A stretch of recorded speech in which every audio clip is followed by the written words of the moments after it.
tu as cliqué sur cette vidéo aujourd'hui, c'est parce que certainement tu recherches des informations, des conseils, des bons plans, mais surtout des informations qui pourront t'aider à budgétiser ton voyage, je l'espère, en Floride, à Orlando plus précisément.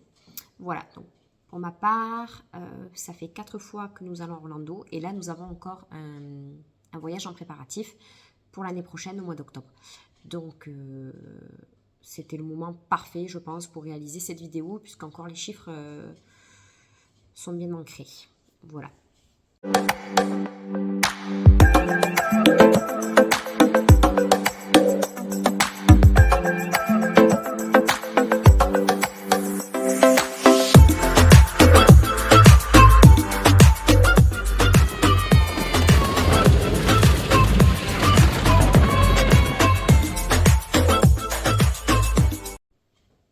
Je pense que je ferai cette vidéo en 2 temps parce qu'elle risque d'être assez longue. Les informations peuvent être un peu pompeuses, donc voilà, je verrai au fur et à mesure, mais certainement que je la ferai en 2 temps. On va parler de plusieurs choses, et bon, je vais les scinder en plusieurs chapitres. On va parler déjà du choix de la période.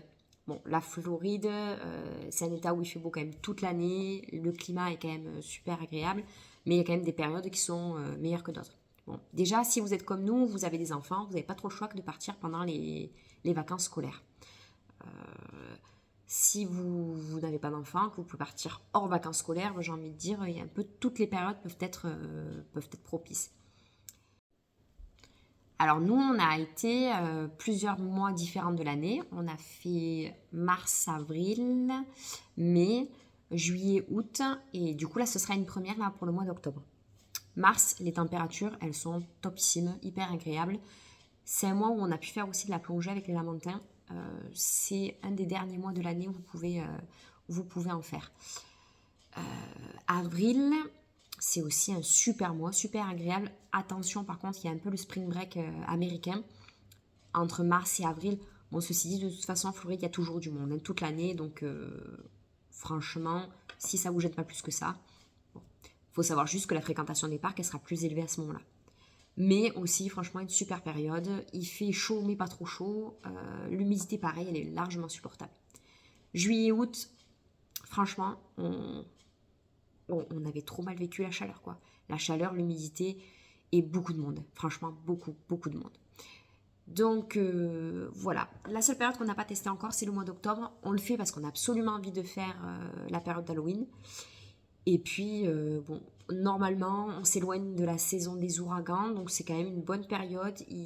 On n'est pas du tout dans les saisons hivernales, même si l'hiver, ça n'a rien à voir avec chez nous, mais je pense que c'est largement une très très bonne période de l'année pour pouvoir y aller. Voilà. Donc, une fois que vous saurez à quelle période de l'année vous pouvez aller, où vous avez envie d'aller, tout simplement, il va falloir regarder en premier l'avion. Nous, c'est comme ça qu'on procède. Je ne réserve pas mon séjour tant que je n'ai pas mon billet d'avion.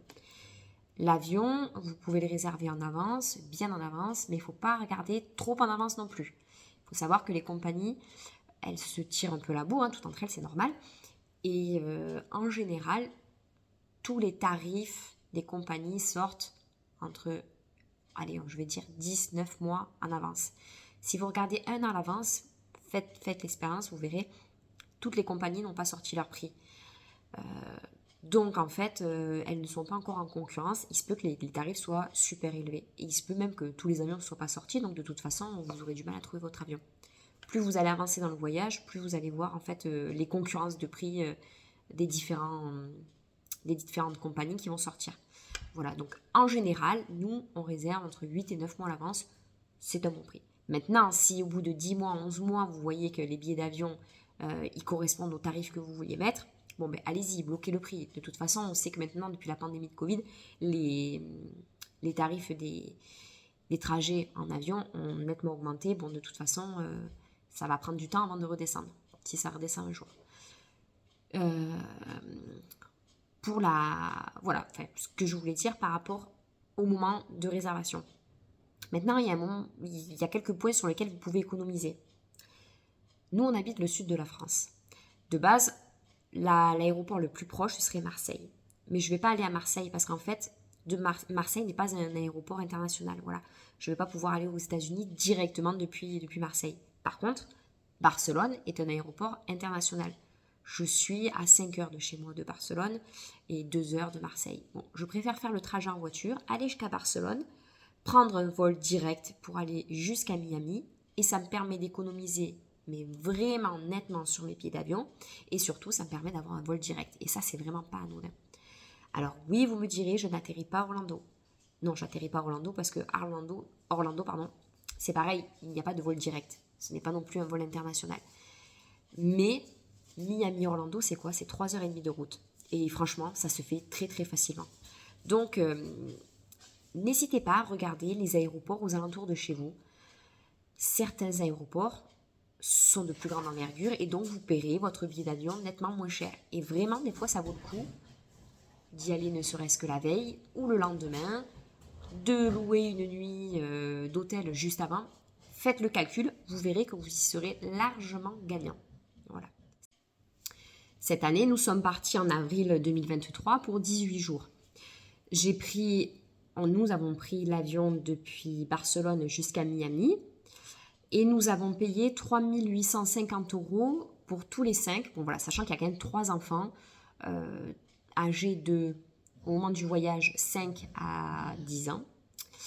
Et pour nous 5, 3 800 € mais en Premium Eco. Voilà, en Premium Eco avec American Airlines pour un vol direct. L'année prochaine, j'ai commencé déjà à budgétiser sur l'avion. Je serai sur un tarif. Alors, je ne pense pas que je repartirai avec un Premium Eco. Juste une question de budget, quoi, tout simplement. Mais avec un vol standard, avec au moins des bagages en soute, toujours sur un vol direct depuis Barcelone, j'ai un budget actuellement pour l'instant de 2 400 €. Voilà. Je réserve toujours pas parce que toutes les compagnies ne sont pas sorties et j'ai pas encore tous les tarifs des autres compagnies. Voilà. American Airlines commence à peine à sortir leurs tarifs, mais on est assez cher. Mais c'est normal parce que, voilà, comme je vous dis, la concurrence entre les compagnies n'est pas encore faite. Donc, je me laisse encore 2 mois de plus pour pouvoir réserver mes trajets en avion. Voilà, c'était juste pour vous donner un premier ordre d'idée des prix qu'on pouvait obtenir depuis Barcelone, du coup. Une fois que vous aurez réservé votre billet d'avion, il y a quelque chose à planifier, c'est savoir qu'est-ce que vous allez faire en fait à Orlando, forcément. Vous avez certainement déjà une petite idée de ce pourquoi vous allez là-bas. Est-ce que vous allez uniquement pour les parcs d'attractions? Est-ce que vous voulez faire à la fois des parcs d'attractions, un mini road trip? Est-ce que vous ne voulez absolument pas faire de parcs d'attractions? Chose que je ne comprendrai même pas, parce que pourquoi aller en Floride si c'est pas pour faire des parcs? Je pense qu'il y a des destinations différentes qui sont de vraiment plus jolies, quoi. Bref, bon, chacun son truc. En tout cas, il faut planifier, pas le choix. En termes de parcs d'attractions, Orlando, c'est juste le monde des parcs d'attractions. Donc, qu'est-ce que vous allez faire? Avec qui vous allez y aller? Est-ce que vous partez avec des enfants en bas âge? Est-ce que vous partez avec des ados? Est-ce que vous partez qu'entre adultes? Il va falloir le déterminer pour savoir quel parc vous allez réserver. Cette année, nous avons fait Walt Disney World et nous avons fait Universal Studios. Mais pourquoi? Parce que mes filles étaient petites et du coup, je savais qu'à Walt Disney World, en fait, je profiterais à 100%, voire 90% du parc sans avoir à switcher sans arrêt entre parents parce que la petite, elle n'a pas la bonne taille, quoi. Universal, franchement, elles ont pu faire énormément de choses, mais bien sûr qu'il y a des attractions qu'elles ne peuvent pas faire. Voilà. L'année prochaine, en fait, je n'irai pas à Walt Disney parce que bon, j'ai fait le tour.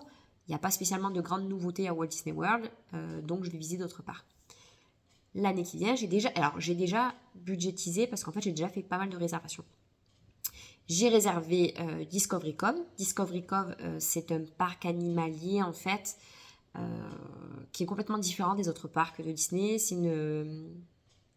le même groupe que SeaWorld, mais en gros, c'est un parc qui est ouvert en comité restreint. C'est un parc qui est consacré, en fait, aux animaux marins, hein, puisqu'en fait, principalement, vous allez aller dans des bassins où se trouvent des raies, des bassins avec d'autres poissons, vous avez la nage avec les requins, vous pouvez faire de la plongée en scaphandrier, juste avec le casque des scaphandriers. Vous avez aussi une partie avec animaux, il y a des volières, animaux terrestres, je ne sais plus ce qu'il y a exactement, mais c'est une journée chill, détente, vraiment un peu sortie des parcs, qui fait beaucoup de bien. Mais franchement, c'est un parc qui coûte très cher, vraiment qui coûte très cher. Surtout que vous avez la nourriture qui est comprise toute la journée. D'ailleurs, c'est un parc où vous n'avez besoin d'amener absolument rien parce qu'ils vous fournissent serviettes, crème solaire, nourriture toute la journée. Après, il y a des passes aussi pour prendre des photos si vous voulez. Et c'est un parc qui coûte vraiment cher de base. Mais chaque année, à la même période, sur le site Attraction Ticket Direct, d'ailleurs je vais vous en reparler de ce site, il y a des Black Friday en fait qui courent du mois de novembre, mi-novembre à fin novembre. Et grâce à ces Black Friday, en fait, j'ai pu réserver ce parc pour quasiment rien. Parce que du coup, je l'ai prise avec un autre package. Voilà, en gros, ils font des combos sur ce site. Et le forfait Discovery Cove plus Busch Garden, SeaWorld, Aquatica, avec parking en illimité. Et en fait, tout ça pour 14 jours. Sauf Discovery Cove, bien sûr, que vous ne pourrez faire qu'une seule journée. Mais revenu à 860 € pour tous les 5. Avec la nage, avec les dauphins, autant vous dire que c'est un tarif qui est hyper compétitif. Vous ne trouverez pas mieux tout le reste de l'année. Donc, nous, c'est ce qu'on a réservé pour cette fois-ci parce que du coup, les petites seront plus grandes. Et surtout, en fait, Busch Garden qui annonce chaque année des nouveautés extraordinaires et c'est un super parc à sensations. Busch Garden, en fait, il fallait au minimum qu'elle fasse au moins 1,20 m. Elle en est pas loin, la petite dernière. Donc, en fait, on sait que l'année prochaine, elle aura la taille requise, en fait, pour qu'on puisse faire tous ensemble les attractions. Donc, en fait, c'est tout ça. Il va falloir regarder exactement avec qui vous partez, le style d'attraction que vous aimez, hein, si vous n'aimez pas du tout les sensations. Mais il y a plein de parcs que vous n'aimerez pas faire. Voilà. En soi, c'est ça qu'il faut regarder. Et faites un listing de tout ce que vous voulez faire. Et grâce à ça, vous allez pouvoir derrière, en fait, réserver vos parcs. Et c'est là où on va venir à ce site, Attraction Ticket Direct. Alors, c'est mon site favori, moi je commande que sur ce site. Vous avez notre site aussi, c'est Undercover Tourist, voilà, qui est pas mal aussi, mais je trouve qu'il est plus axé pour des billets à l'unité, voilà. Un parc un jour par-ci, un parc par-là. Mais vraiment, Attraction Ticket Direct, il est excellent. Il est excellent parce qu'en fait, il y a plein de combos possibles, inimaginables. Les tarifs sont compétitifs. Vos réservations de parc, vous posez un acompte un jour. Vous pouvez échelonner vos paiements tout au long de l'année. Et finalement, vous devez payer vos parcs juste avant en fait, d'arriver à Orlando. Genre 6 semaines avant ou un truc comme ça. Donc, ça vous laisse quand même toute l'année pour échelonner vos paiements. Ça, c'est un super point. Le site ATD, il possède plusieurs versions. Il y a une version anglaise, irlandaise, allemande. Vous voyez sur quelle version vous voulez réserver. Parce que chaque version possède ses propres combos, ses propres packages. Et surtout, en fonction du change, du taux de conversion sur lequel on est gagnant, et en fonction de la version du site, les promotions ne sont pas les mêmes. Donc moi, cette année, j'ai réservé sur le site anglais. Voilà, j'ai payé en livres sterling et je paierai en livres sterling. Mais les promotions étaient plus importantes sur la version anglaise et même avec le taux de change qui est défavorable, hein, la livre est plus forte que l'euro. C'est pas grave, on était quand même gagnant. Donc n'hésitez pas à comparer les versions anglaises, irlandaises et vous listez et vous regardez si vraiment vous y êtes gagnant. Une fois que vous avez réservé vos parcs, que vous avez déjà une petite idée, que vous avez posé vos acomptes, sur ça d'ailleurs je vous reprécise, hein, vraiment les Black Friday sont vraiment topissimes en termes de promotion. Donc si jamais vous avez une idée de plan pour 2025, mettons, vous réservez en novembre 2024 vos billets pour 2025. Attendez, vous verrez, vous aurez largement le temps. Et puis surtout, vous aurez vraiment des gains, mais incroyables. Hein, je n'aurais pas fait Discovery Cove si je n'avais pas réservé pendant les Black Friday. Voilà. Une fois que vous aurez réservé tous ces parcs, il vous restera à vous pencher sur l'hébergement. Où est-ce que vous allez dormir? Est-ce que vous allez dormir qu'à l'hôtel? Est-ce que vous allez dormir dans les hôtels des parcs? Voilà. Si vous avez projeté de partir uniquement au Walt Disney World et du coup de dormir dans les hôtels de Walt Disney World, bon, alors là, franchement, vous allez sur le site, vous verrez, il y a énormément d'hôtels, énormément de choix. Et surtout, énormément de budgets différents. Voilà, bah, ça c'est en fonction surtout de vos moyens. Mais surtout, en fait, Walt Disney World demande, je trouve, à avoir une réservation, mais bien anticipée. Si vous comptez partir en 2025, sachez qu'en 2024, au printemps 2024, il va sortir toutes les promotions en fait des hôtels avec toutes leurs offres partenaires.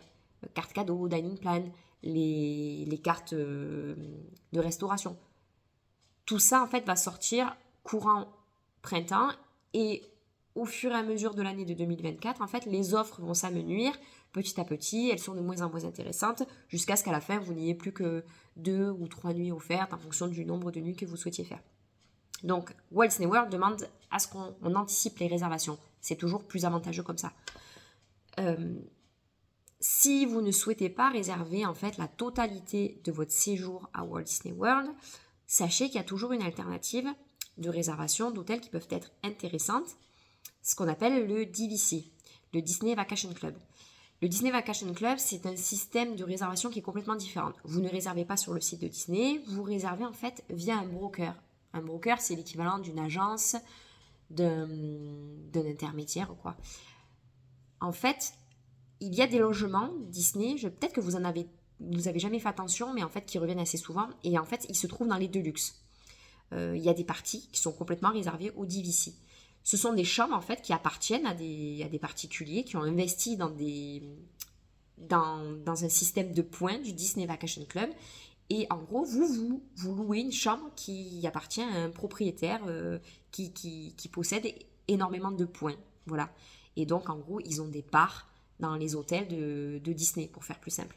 Mais vous, en fait, tout ça, vous ne le savez pas. Vous passez par un intermédiaire, voilà, qui vous propose en fait des chambres de luxe à un tarif d'un moderate, voire d'un value. Par exemple, pour faire simple, moi, les 2 dernières nuits qu'on a passées au Polynesian, du Disney, qui fait partie d'un hôtel de luxe, un des plus chers, les 2 nuits, pour tous les 5, on en a eu pour 1000 euros, donc soit 500 euros la nuit.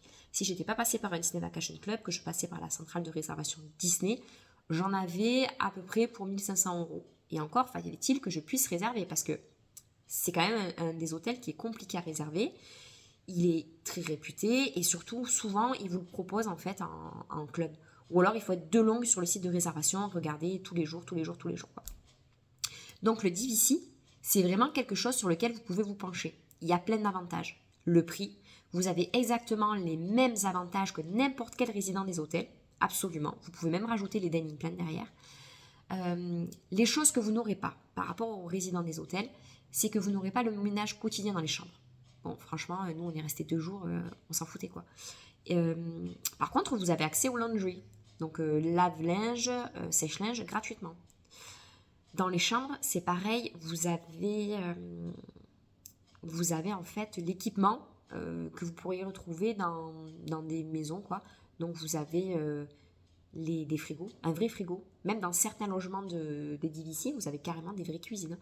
Donc des frigos, un vrai frigo, hein, je ne dis pas juste une glacière, juste leur petit frigo là, qui maintiennent au frais, non, un vrai frigo.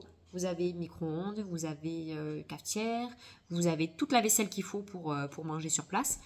Et absolument la même chambre, en fait, même décoration que vous pourrez avoir dans les chambres standards. Donc nous, c'était hyper avantageux. Le point négatif, par contre, en DVC, c'est que quand vous réservez, ce sont des réservations qui sont ni modifiables ni remboursables. Donc, il faut bien calculer votre coût. Vous pouvez quand même demander au broker qui vous rajoute ses assurances. Donc là, je n'ai pas le coût parce que je ne sais pas, je ne l'ai pas demandé. Mais il faudrait demander. Voilà. Si vous n'êtes pas sûr de votre coût, vous pouvez toujours demander à rajouter ces assurances annulation. Voilà. Mais de base, vous ne pourrez pas annuler comme vous pouvez faire sur le site Disney. Ça reste super avantageux si vous réservez comme nous des nuits d'hôtel à Disney sans passer par les grosses promotions, quoi. Sans vouloir séjourner 5 jours parce que nous, on est quand même 5 et on évite à l'étroit en fait dans les chambres d'hôtel. C'est super, hein, c'est super dépaysant tout ça, mais ça reste, je trouve, très étouffant les hôtels. Donc pour le kiff, on s'était fait plaisir. On avait pu partir en deluxe au prix d'un direct, même du value, parce que quand je voulais réserver au Art of Animation, on me proposait pour 5 du coup une suite. Hein. Et ben, bon, il n'y avait pas photo, hein. Franchement, j'avais réservé direct le Disney Polynesian. Et puis, quand vous y allez, vous passez à la réservation standard. Sur votre application, vous avez votre réservation standard. Il n'y a rien qui change de ce côté-là. Vous ne le verrez pas du tout. Vous ne verrez pas la différence.